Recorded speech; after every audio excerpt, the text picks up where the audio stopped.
Olá, meus amigos, tudo bem com todo mundo? Um feliz domingo para todos, não é? Que tenhamos todos uma excelente manhã, uma boa tarde, uma boa noite para aqueles que nos assistirem em outros horários, em outros dias. E estamos aqui mais uma vez para dar continuidade nos estudos da nossa casa, do nosso Domingo com André Luiz, estudando Os Missionários da Luz. Um livro fantástico, não é? De muito aprendizado, um livro de muito conhecimento dos relatos de André Luiz sobre a vida no plano espiritual. Nós que estamos agora nos processos da incorporação, não é? Fato esse bastante corriqueiro nas casas espíritas e que André Luiz relata as dificuldades, relata os problemas. Nós que vamos para a segunda parte desse capítulo, não é? A segunda e última parte desse capítulo. Então, meus queridos amigos, vamos lá, vamos iniciar os nossos estudos. Como sempre, fazemos a nossa apresentação do livro Os Missionários da Luz, os nossos objetivos, apresentar e ampliar os conhecimentos sobre a obra de André Luiz e, principalmente, apresentar um caminho de dar as condições para nos conduzir à felicidade através de um processo de reforma íntima baseado em conhecimento e vivência da obra espírita. O conhecimento arrasta o progresso, né, pessoal, arrasta a evolução pelo convencimento. E vamos seguindo. Então estamos na aula 24, capítulo 16, Incorporação, na sua segunda parte e última parte. Vamos lá então.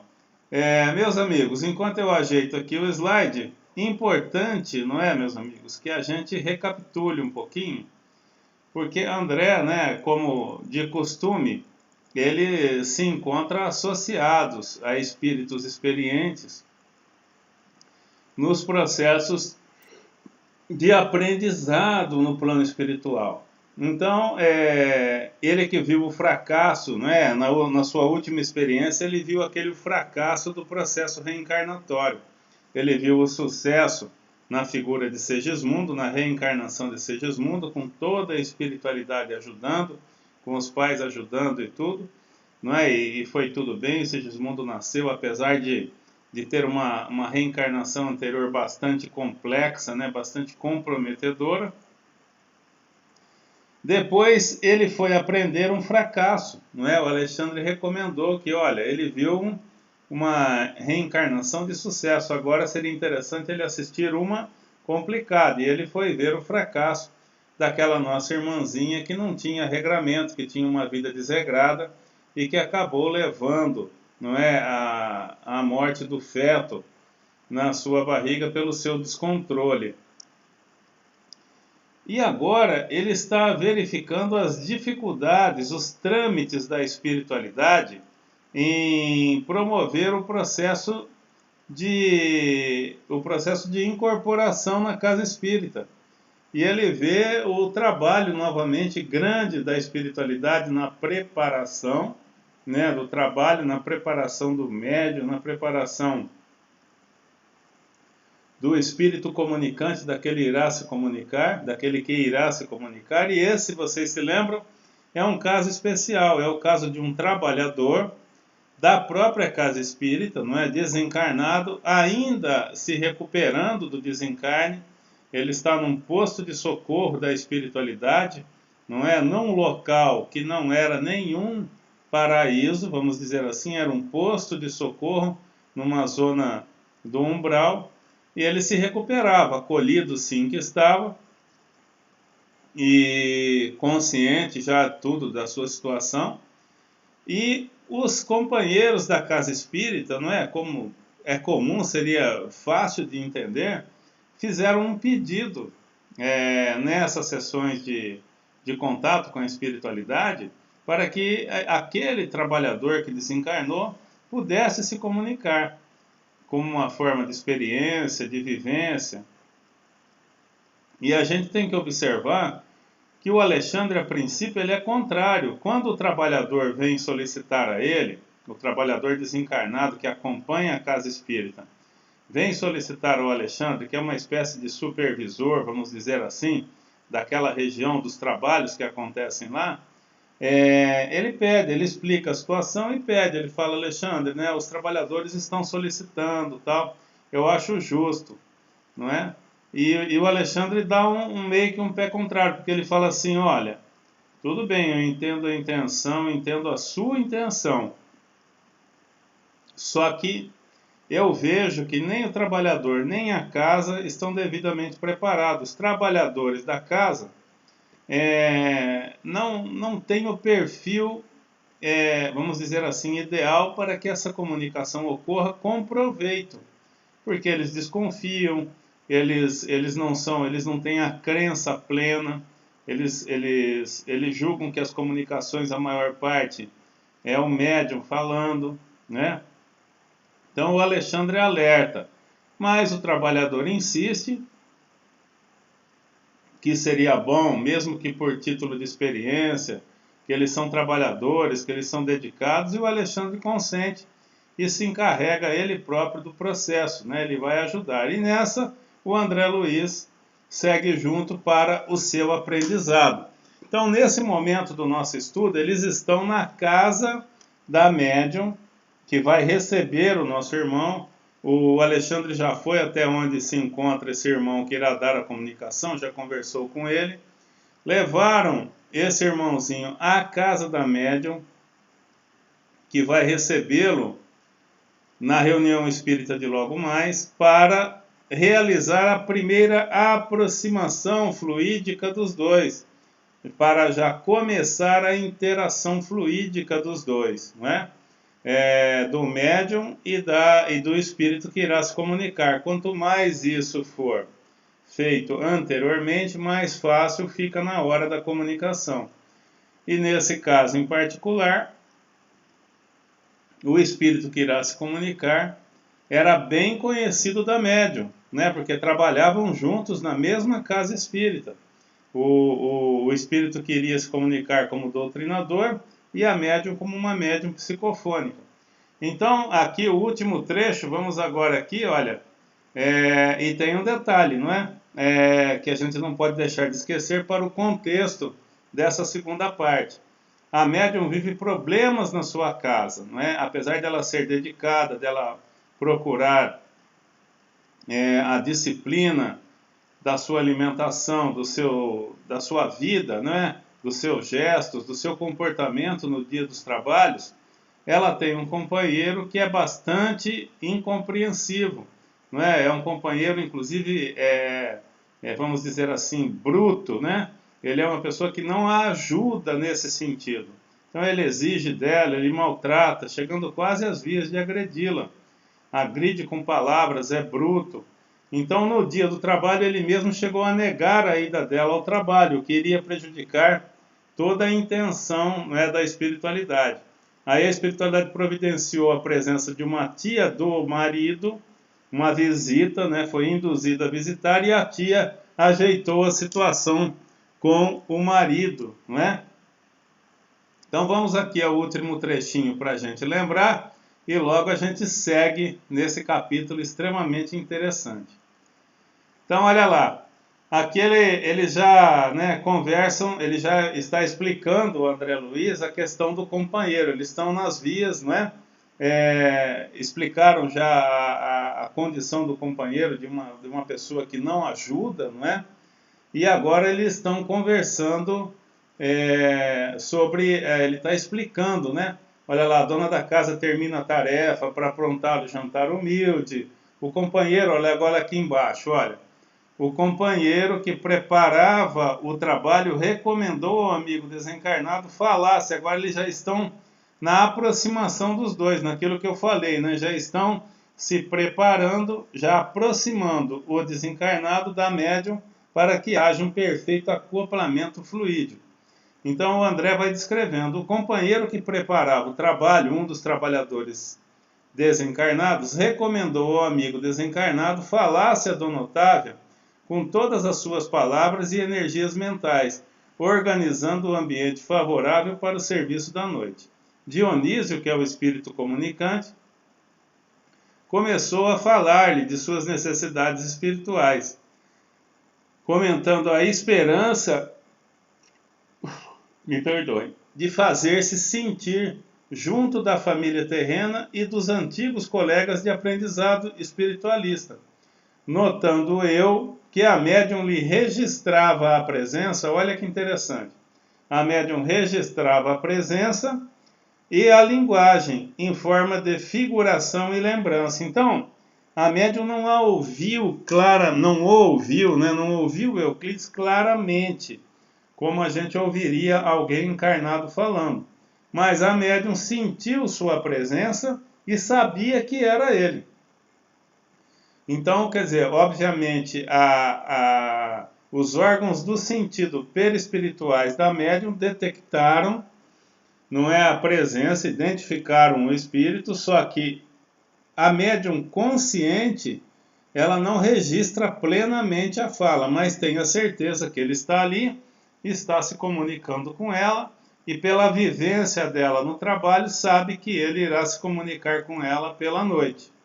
Vamos seguindo então aqui, o André continua. Observei com interesse a extensão da fronteira vibratória que nos separa dos espíritos encarnados. Porquanto, em nos achando ali, em frente a uma organização mediúnica adestrada, a médium, né, precisávamos iniciar o trabalho de comunicação como quem estivesse muitíssimo distante, vencendo devagarzinho os círculos espessos da resistência. Então o André faz uma observação interessante, que mesmo com o espírito querendo falar, que conhecia o trabalho, com uma média experiente, os dois trabalharam junto, enfim, um já, né, era um esclarecedor, a outra uma médium psicofônica há muito tempo, há anos trabalhando junto, e as circunstâncias não eram fáceis, né, para promover a comunicação entre os dois, que tinha que ter todo um preparo, tinha que ter, não é num estalar de dedo, né, chegar um espírito e acoplar ali e já sair falando. Você vê que tem todo um trabalho, toda uma preparação. Olha lá, tudo ia bem, e não me cansava de admirar aquele inesperado serviço de preparação mediúnica quando aconteceu alguma coisa muito grave. O dono da casa chegava de volta, quebrando de modo violento a tranquilidade das vibrações em que nos mergulhávamos. Vociferando logo à entrada, obrigou a esposa a levantar-se de súbito. O infortunado senhor semelhava-se a um brutamontes nas suas características de tirano doméstico. Algumas entidades galhofeiras e perversas constituíram um séquito.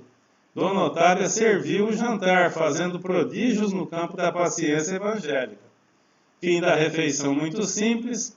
Aqui compareceu o esposo junto de 2 filhos maiores.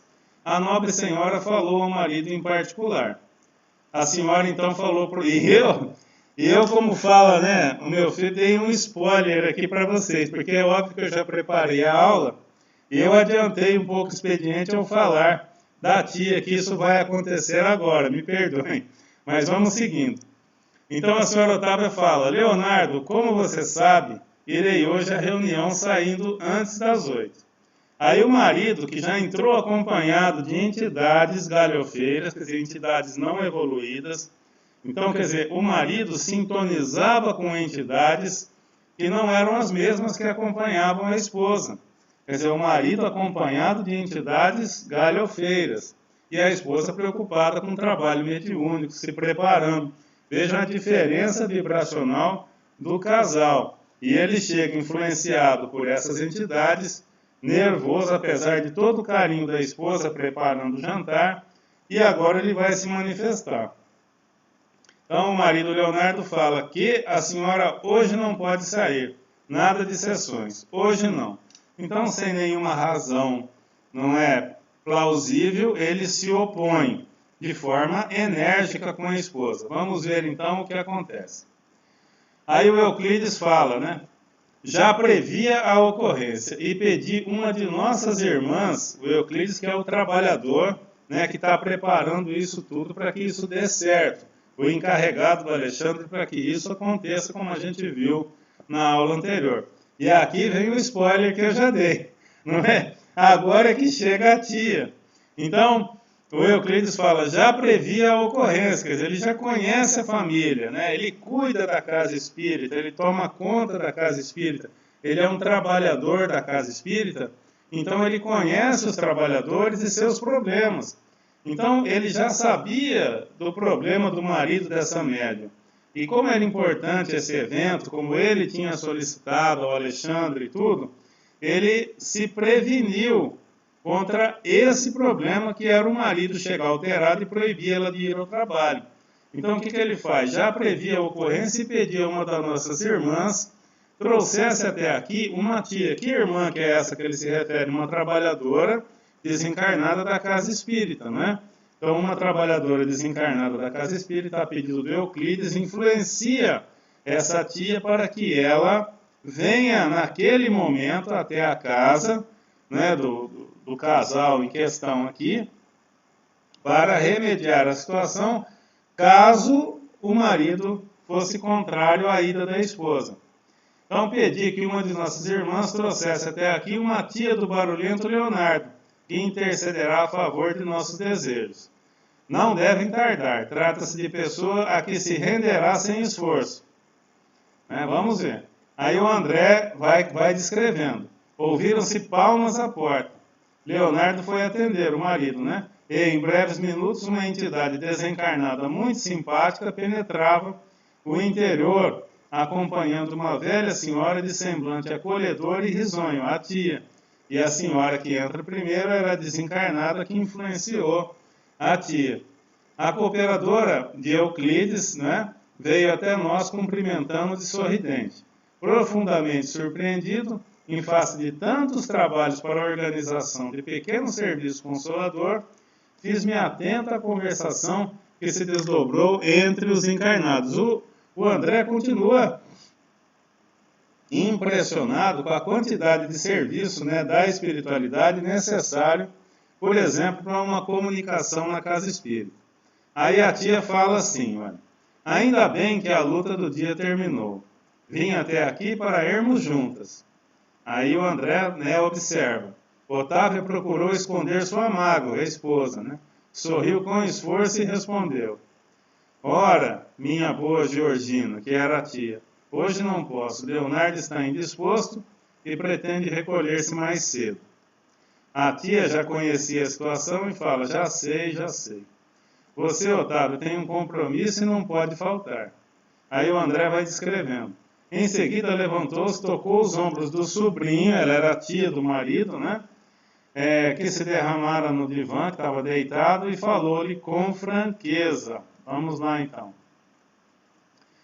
Meu filho, você se regale em prazeres e adie a sua realização espiritual. Que você se regale em prazeres e adie a sua realização espiritual, por imprevidência e má vontade eu não posso impedir. Mas advirto-a quanto aos deveres de sua mulher, em nosso núcleo de iluminação, na casa espírita, né? Pedindo-lhe não se interponha entre ela e os desígnios superiores. Otávia é uma esposa exemplar, tem tolerado suas impertinências a vida inteira, e já entregou ao seu espírito de pai 2 filhos maiores, rigorosamente educados na inteligência e no coração. Não lhe impeça agora o serviço divino. Poderia insurgir-me contra você, induzindo-a a resistir, mas prefiro avisá-lo de que a sua atuação contra o bem não ficará impune. Então, olha que dura que deu a tia, né? Foi franca e foi decisiva, né? Para com o marido, chamando a sua atenção para a responsabilidade que ele estava assumindo ao impedir o trabalho da esposa. O André observa, olha lá, observei que as palavras da veneranda senhora eram emitidas conjuntamente com grandes jatos de energia magnética que envolviam o Leonardo, obrigando-lhe a um melhor raciocínio. Olha a espiritualidade que estava por trás disso, magnetizando o marido para resolver o problema além das palavras da tia. Ele meditou por alguns momentos e respondeu vencido. Otávio poderá ir, quando quiser, desde que seja na sua companhia, na companhia da tia. Então ele já aliviou. Aí o André, quando se dispunham as 2 senhoras a tomar o caminho do grupo de estudo, chegou Alexandre de volta, a fim de acompanhar-nos por sua vez. Então, Vejam a manobra da espiritualidade para médium se dirigir à casa espírita. E isso será que não acontece com todos nós todos os dias? Quantos empecilhos a espiritualidade inferior coloca no nosso caminho para tentar nos impedir de ir à casa espírita? Nós temos é que ter confiança na espiritualidade, temos que ter a força, a disciplina de trabalhadores sabendo da importância desse trabalho.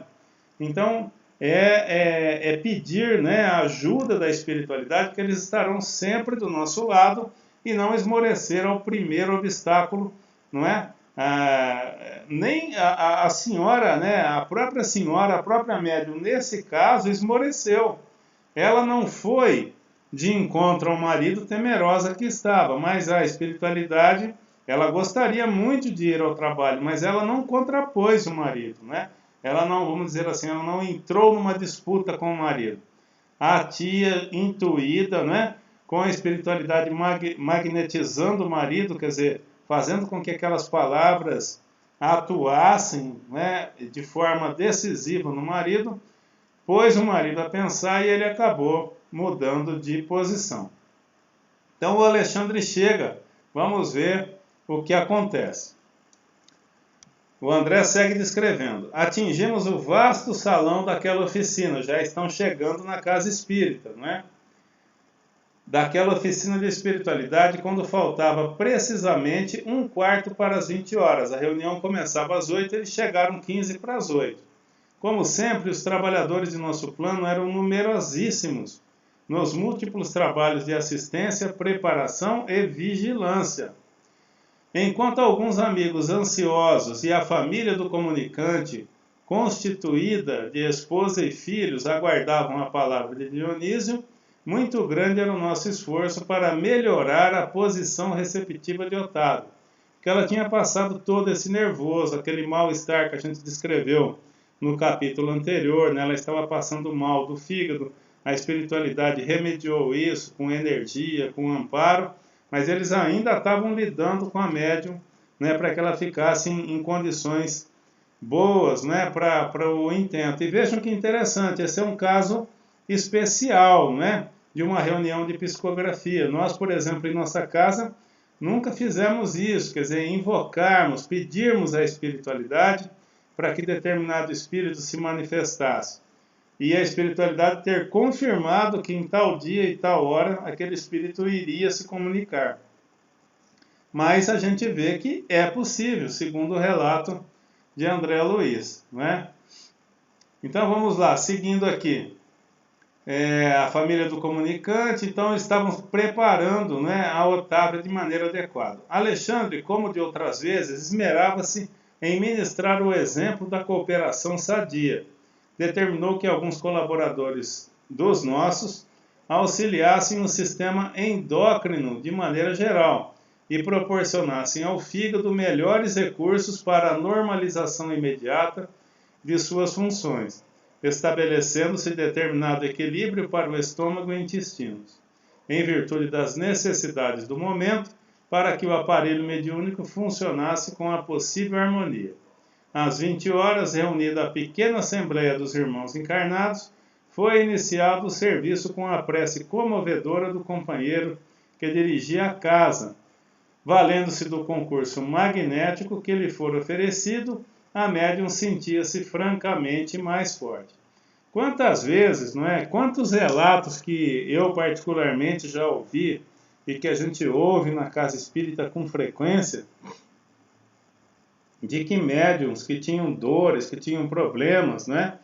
E que insistiram, que foram corajosos, né? Que tiveram a disciplina do comparecimento à casa, ao entrarem na casa, aqueles maus, né, súbitos, né? Aqueles desconfortos sumiram, foram curados. E é exatamente isso que nós estamos vendo aí a espiritualidade trabalhando, quer dizer, curando o médium que se sentia indisposto no dia do trabalho. Muitas vezes a indisposição sendo provocada pelo próprio médium, pela alimentação, ou sendo provocada por espíritos associados a esse médium, ao consorte, né, no caso aqui, ao marido, enfim, várias circunstâncias. Como eu sempre digo, não é, meus irmãos? Casa espírita não deixa ninguém doente. Casa espírita cura. né? A casa espírita é um local de cura, de atendimento, de amparo da espiritualidade superior. Não é que a gente nunca pense diferente disso. Eu nunca ouvi falar de alguém que chegasse bem na casa espírita e tenha ido embora doente. Não existe isso, né? É uma casa espírita que se, vamos dizer assim, que se preze, não é? Pela boa conduta, que siga os ritos, não é? Os poucos ritos que a doutrina nos pede no tocante à disciplina, aos costumes, à alimentação, não é? Para que se prepare adequadamente para os trabalhos, só vai trazer o quê? O bem, o conforto àqueles que trabalham nela, como a gente pode observar em todo o trabalho da nossa casa. Vamos lá. Mais uma vez contemplava admirado o fenômeno luminoso da epífise, olha o André, né? Da epífise, e acompanhava o valioso trabalho de Alexandre na técnica de preparação mediúnica, reparando que ali o incansável instrutor se detinha mais cuidadosamente na tarefa de auxílio a todas as células do córtex cerebral, aos elementos do centro de linguagem e às peças e músculos do centro da fala, tudo aquilo que a médium iria usar. Então, Alexandre, que era o espírito, no caso, encarregado dessa comunicação, estava trabalhando na epífise, na pineal, na glândula pineal da médium, trabalhando nas cordas vocais, trabalhando em todos os segmentos da fala e do contato com a espiritualidade, que seria a pineal, o órgão, né, que faz a ponte do plano espiritual com o plano material. Ele estava trabalhando magneticamente para deixar Otávia nas melhores condições possíveis. Otávia foi cuidadosamente afastada do veículo físico. Nós estamos observando aqui um pequeno desdobramento provocado pela espiritualidade que coordena o trabalho. Então, Otávia foi afastada ligeiramente do corpo físico, ela desdobra do corpo físico, ficando ali ao lado. Vamos lá. Do veículo físico em sentido parcial, aproximando-se de Dionísio, que também parcialmente começou-se a utilizar-se das possibilidades dela. Então, aqui é aquele momento onde o espírito, né, e perispírito do médium se afastam momentaneamente do corpo físico, não se desligam, obviamente, e o espírito comunicante se aproxima para usar as cordas vocais do corpo físico da médium que se afasta. Essa é a mágica, entre aspas, que acontece no processo de comunicação que o André Luiz está descrevendo para nós. Olha lá. Otávia mantinha-se a reduzida distância, mas com poderes para retornar ao corpo a qualquer momento, no impulso próprio, guardado relativa consciência do que estava acontecendo, enquanto que Dionísio conseguia falar de si mesmo, mobilizando, no entanto, potências que lhe não pertenciam e que deveria usar cuidadosamente sob o controle direto da proprietária legítima e com a vigilância afetuosa de amigos benfeitores, que fiscalizavam a expressão com o olhar, de modo a mantê-lo em boa posição de equilíbrio emotivo. Reconheci que o processo de incorporação comum era mais ou menos idêntico ao da enxertia da árvore frutífera. O André faz uma comparação, né? O enxerto de árvore frutífera, como que é feito, né? É feito um tipo de uma cunha, não é? No que eles chamam de cavalo, que é o pé que está enraizado lá na terra, né? O tronco mais grosso, que já está enraizado, já está pego. É feito um tipo de cunha na lateral, né, do galho, e nessa aí é feito uma cunha no sentido oposto, naquela que vai ser enxertado, e um se encaixa no outro, eles enrolam, prende, e é dessa forma que faz enxerto. Então ele faz uma comparação, porque a gente viu, a médium se desloca um pouquinho do seu corpo físico e o espírito comunicante se aproxima um pouco, fazendo a conexão, não é, do espírito desencarnado, que obviamente não tem corpo físico, com o corpo físico da médium, para que possa usar as cordas vocais. E aqui eles falam que tanto a médium fica cuidando do seu corpo físico. Olha que expressão interessante, né? A médium encarnada cuida do seu próprio corpo físico no sentido de, a qualquer momento, ela conseguiria voltar para o corpo, expulsando, vamos dizer assim, interrompendo, seria mais apropriado, a comunicação do espírito, se ela julgasse que isso fosse necessário. Mas todo o processo ajudado pelos amigos espirituais que monitoravam tudo isso para que nada de ruim acontecesse, né? O André continua descrevendo. A planta estranha revela suas características e oferece seus frutos particulares, mas a árvore enxertada não perde sua personalidade e prossegue operando em sua vitalidade própria. Então, essa é a comparação com o enxerto, né? A árvore que é implantada, né, ela vai produzir os frutos, mas a árvore nativa, a árvore que recebe o enxerto, não perde a sua individualidade, porque ela continua com as suas raízes, continua com o seu tronco, não é? Então, um utiliza do outro, não é? Uma vez que a árvore raiz que está implantada no chão não poderia produzir aqueles frutos. E uma vez que aquele pequeno enxerto não poderia produzir os seus frutos porque não tinha o enraizamento necessário, a força da árvore já implantada.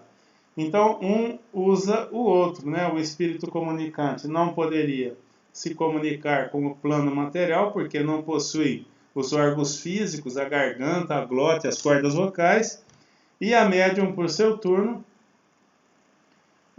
num gesto caridoso, não é, de trabalho realmente com o plano espiritual, oferece o seu corpo, a sua raiz, né, aquilo que a distingue como um espírito encarnado, para aquele que usa desse espírito, desse corpo físico, para se manifestar. Uma comparação feliz, né, como sempre, do André Luiz. Então vamos lá. Ali também Dionísio era um elemento que aderira às faculdades de Otávio, utilizando-as na produção de valores espirituais que lhe eram característicos, mas naturalmente subordinado à médium. Olha lá, subordinado à médium.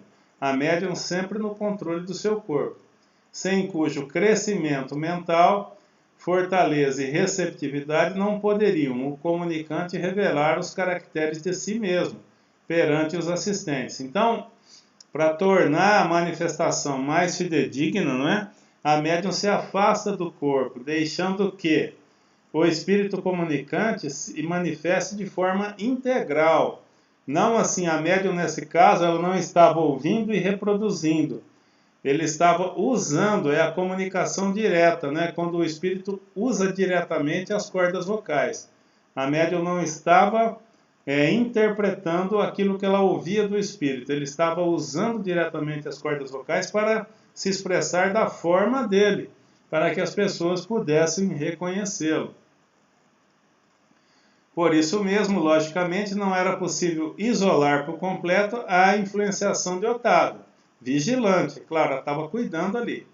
A casa física era seu templo, que urgia defender contra qualquer expressão desequilibrante, e nenhum de nós, os desencarnados presentes, tinha o direito de exigir-lhe maior afastamento, porquanto lhe competia guardar as suas potências fisiológicas e preservá-las contra o mal, perto de nós outros, ou à distância de nossa assistência efetiva.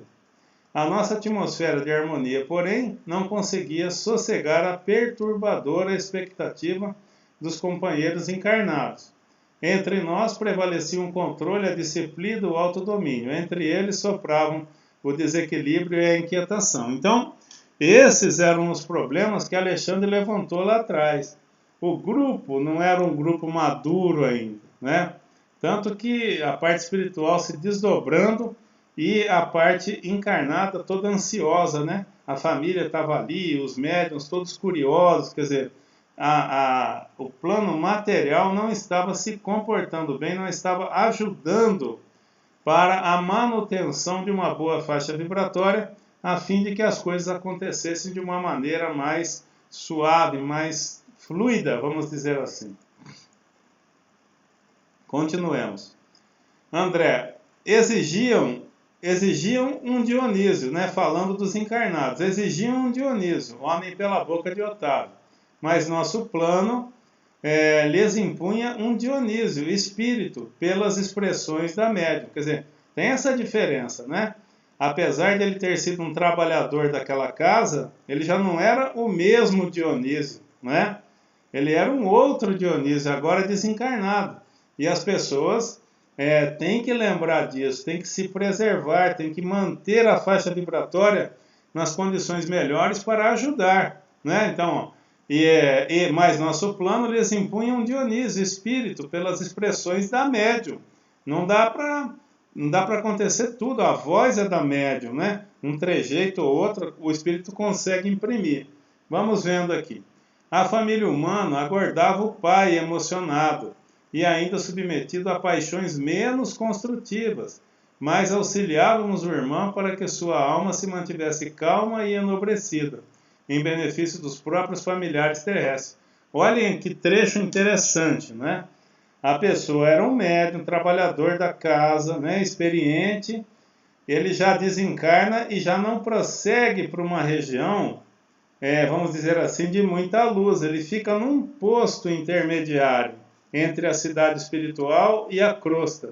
Foi acolhido sim, mas como a gente já mostrou, não para um local, vamos dizer assim, não é? Um local que ele poderia, se a sua postura fosse outra. E aqui ele esclarece, a família humana aguardava o pai emocionado e ainda submetido a paixões menos construtivas. Por isso que ele foi para um posto de socorro e não para a cidade espiritual diretamente. Quer dizer, ele era um médium, mas não era uma entidade, um espírito, né? Um ser ainda iluminado, ainda já com todas, vamos dizer assim, né? Com o moral e intelectual elevados a ponto de facilitar esse trabalho, por exemplo. Daí também, no começo, a contrariedade de Alexandre, onde a gente vê que tudo está batendo. Tanto o espírito não estava tão adequadamente preparado, como a assistência material, né, os encarnados também não estavam. Mas vamos continuando aqui.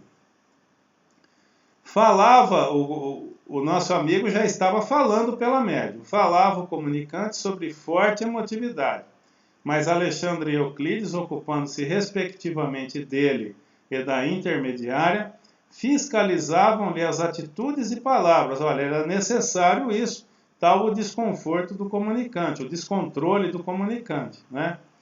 Para que se manifestasse tão somente nos assuntos necessários à edificação de todos, quer dizer, não deixando ele seguir por caminhos que tornariam aquela comunicação embaraçosa, né? Responsabilizando por todas as imagens mentais nocivas que a sua palavra criasse no cérebro e no coração dos ouvintes. Em vista disso, o comunicante portou-se em todos os pontos da mensagem falada com admirável dignidade espiritual, fazendo, porém, verdadeiros prodígios de disciplina interior para calar certas situações familiares e conter as lágrimas estancadas no coração. Depois de falar quase 40 minutos, muita coisa, né? Pelos padrões que a gente conhece de uma casa espírita, dirigindo-se à família e aos colegas de luta humana, Dionísio despediu-se, retirando tocante oração de agradecimento que Alexandre ditou comovido. Alexandre ditou oração para o comunicante e ele se expressou comovendo a todos, né? Olha aí mais um aspecto do apoio da espiritualidade, né? Desencarnada nas comunicações que acontecem na casa espírita. Nosso concurso decorrera com absoluta harmonia.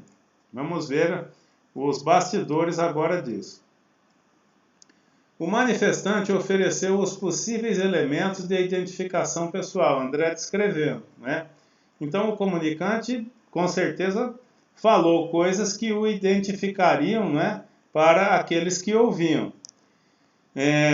Mas a pequena congregação de encarnados, olha que interessante esse aspecto, como o Alexandre lá atrás tinha de razão de achar os encarnados, os trabalhadores daquela casa espírita, não tão preparados para aquela ocasião. Olha lá, não recebeu, olha lá, a pequena congregação de encarnados não recebeu a dádiva como seria de se desejar. Interrompida a concentração mental com o encerramento, iniciaram-se as apreciações, os comentários dos encarnados, verificando-se que 4/5 dos assistentes não aceitavam a veracidade da manifestação. Então, ou seja, 4/5 dos assistentes não aceitavam. Então, se tivessem 10 pessoas, 8 não estavam aceitando, simplesmente que aquilo era verídico, né? Somente a esposa de Dionísio e alguns raros amigos sentiram-lhe efetivamente a palavra viva e vibrante. Os próprios filhos internaram-se pela região da dúvida e da negativa.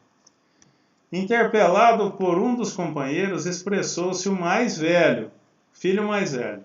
Impossível, não pode ser meu pai.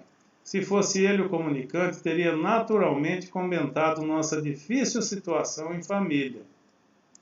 Apenas a viúva e mais 3 irmãos de ideal se mantinham juntos na média, incentivando-lhe o espírito de serviço através de palavras e pensamentos de compreensão e alegria.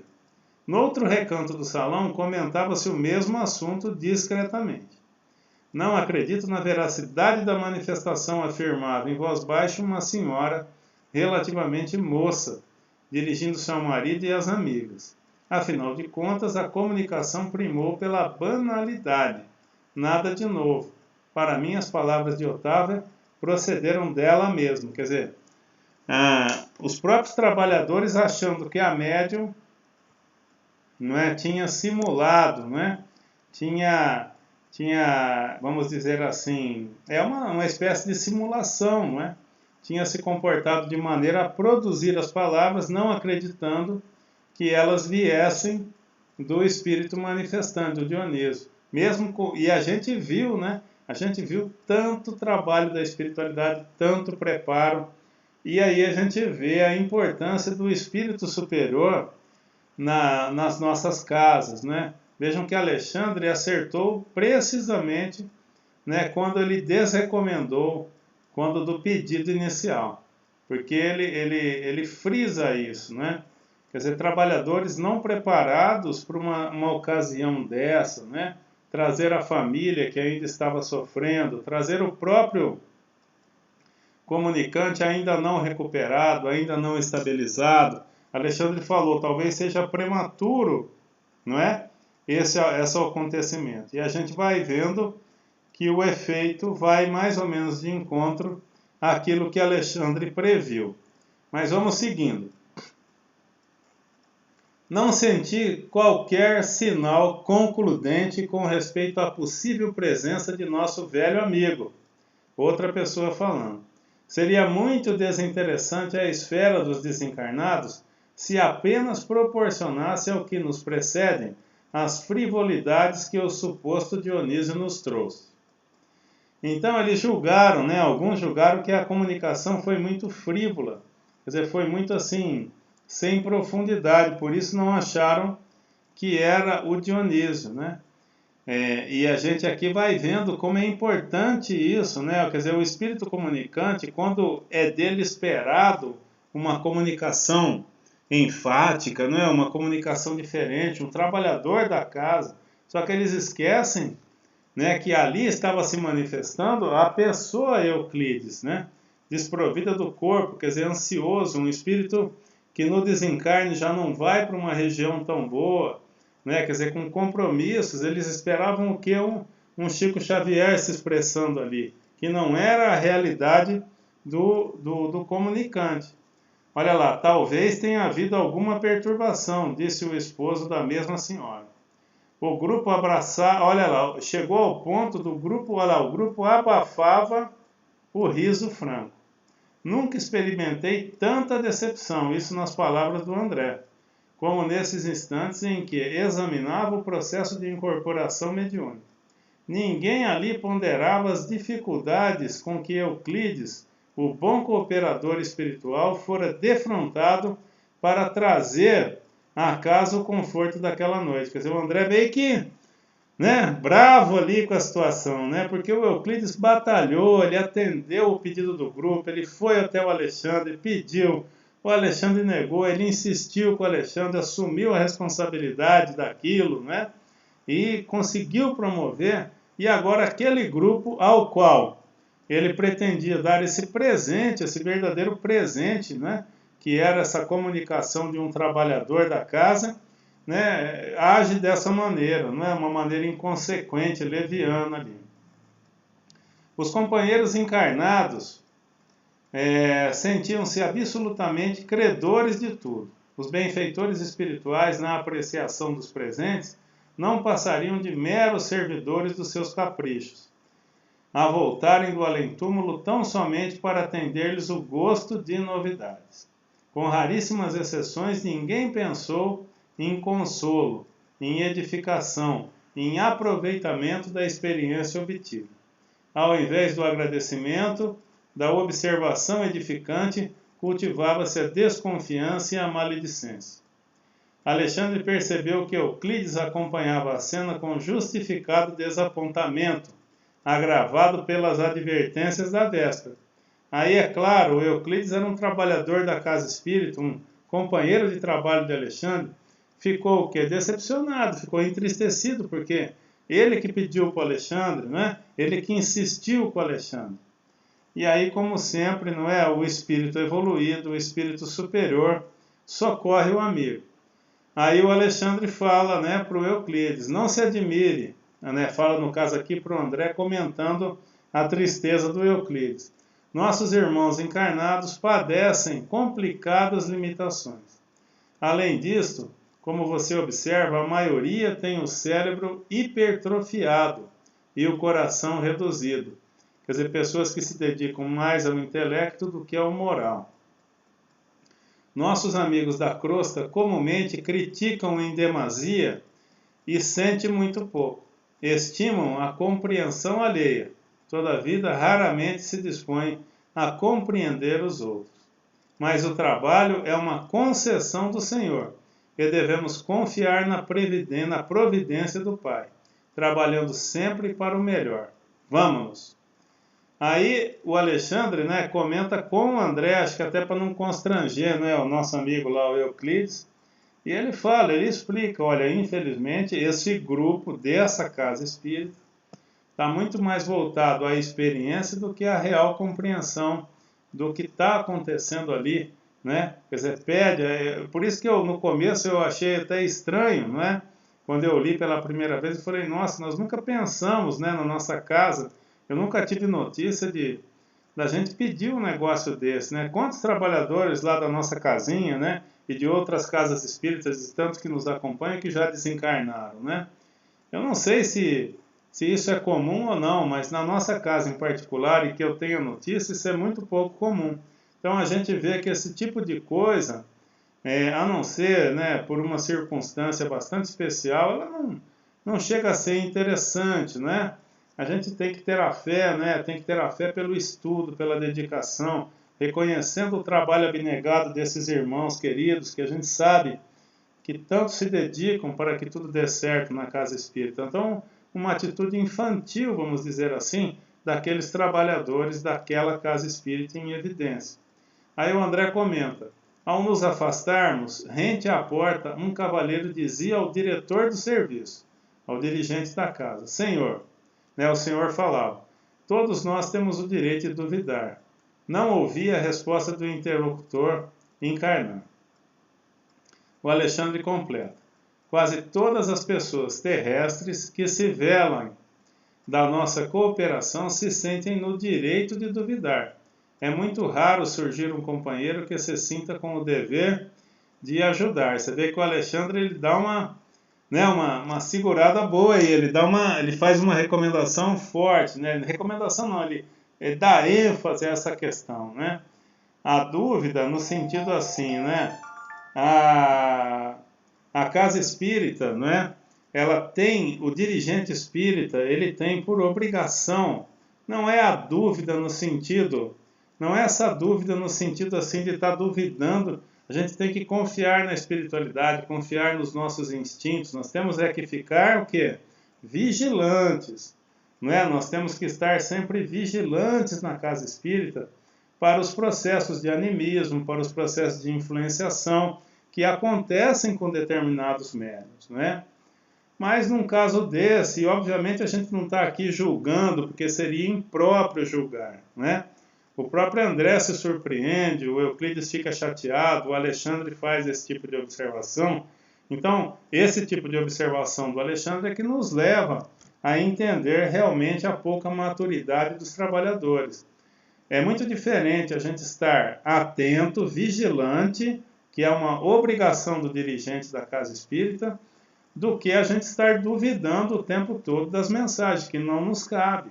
Nós temos que confiar na espiritualidade, nós temos que trabalhar com eles, dar o melhor de nós para que os trabalhos, né, ocorram da melhor maneira possível. E é isso que, sem dúvida, faltou um pouco para esse grupo, né, que, como eu disse, me parece um tanto quanto infantil, mas como todos nós estamos no caminho, né? Ressaltado aqui pelo Alexandre desde o começo esse aspecto do grupo de trabalhadores, mas não nos esqueçamos, né? Infantis ou não, eles estão lá trabalhando na casa espírita, fazendo bem, né? Todos nós temos o nosso amadurecimento dentro do trabalho, dentro da doutrina, né? Nós nos reunimos nas casas espíritas por afinidade e seguimos juntos evoluindo, né? O grupo evolui junto, né? A afinidade existe muito forte daqueles que se reúnem na casa espírita. E que interessante, não é, minha gente? Esse relato do André Luiz, não é? Que interessante esse processo, ele descrevendo com olhos de quem está ali, do lado daqueles que se comunicam, daqueles que recebem, todo esse trabalho de bastidor da espiritualidade, preparando, convencendo o marido da médium, preparando a médium que passou mal. A gente pode ver esse aspecto da disciplina da médium necessária para a atividade, não é? Lutar contra essas indisposições, lutar contra esses problemas que sempre acontecem nos dias dos trabalhos, né? Lutar com a devida ajuda da espiritualidade, a importância do estudo, né? Do grupo que faz parte da casa espírita, não procurando a experimentação, não procurando a curiosidade como sendo o foco, né, dos seus objetivos, e sim o estudo sério, a compenetração, o trabalho sério com os amigos espirituais. A gente pode verificar o quanto é difícil fazer com que aconteça uma manifestação mediúnica nas nossas casas. E eu muito feliz, mais uma vez, de ter concluído um capítulo, o capítulo 16 do nosso livro, cujo título é Incorporação, e cujas ideias importantes, né, ajudando sempre, né, despreparados, pedindo, quer dizer, dois aspectos bem fortes, a espiritualidade que toma conta da nossa casa, sempre ajudando, sempre dedicado, né, e por vezes, como no caso desses irmãozinhos, atrapalhando um pouquinho, né, as atividades pelo seu despreparo. Mas riquíssimas, não é, as descrições de André, os ensinamentos que ele nos traz, e muito feliz por novamente estar junto de vocês. E vamos então nos despedindo, na certeza de que estaremos juntos no próximo domingo para mais um capítulo dos Missionários da Luz. Então, meus queridos amigos, um grande abraço a todos, um beijo no coração, que tenham uma excelente semana e que possamos nos encontrar nos próximos estudos da nossa casa. Grande abraço a todos.